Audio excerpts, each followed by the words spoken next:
Hello mga kabalay! Great morning! This is Miss Joanne Berceta, your trusted real estate agent from Inner Spark Realty Corporation. For today's video, ang i-discuss natin is ano yung mga different financing na pwede nating gamitin para sa pagkuha ng bahay. So, one of the financing na pwede nating gamitin para sa pagkuha ng bahay is pag-ibig financing.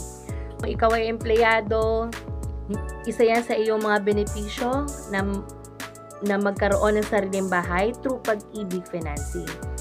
So, ano nga ba yung mga requirements na nagpo-fall para pag-ibig financing tayo sa pagkuha ng bahay? And main requirements one of the is dapat po naka 24 months na po tayo nahulog sa ating pag-ibig account or pag-ibig number.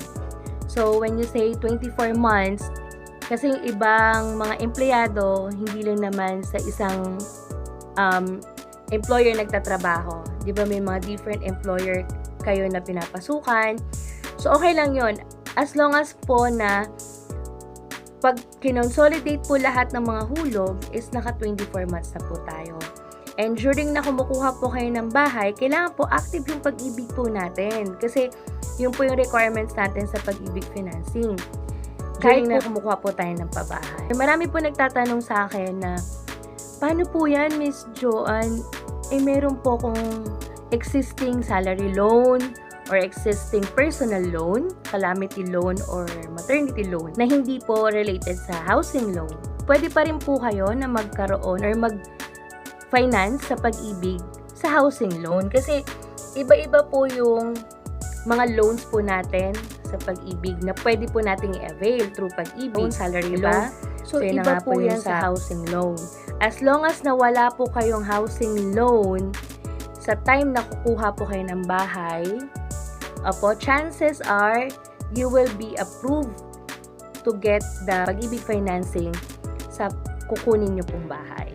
Ever po na naging co-borrower po kayo before sa mga family nyo, relatives, friends, kumuha po sila ng sarili nilang bahay, you can still get your own pag-ibig house financing as long as po na pasok pa rin po sa required income nyo yung kukunin nyo pong bahay.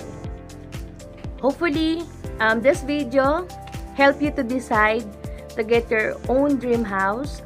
And for more videos, stay tuned and continue to achieve your dream house or your goals to have your own dream house. So again, this is Miss Joanne from Inner Spark Realty Corporation. I'm your trusted real estate agent.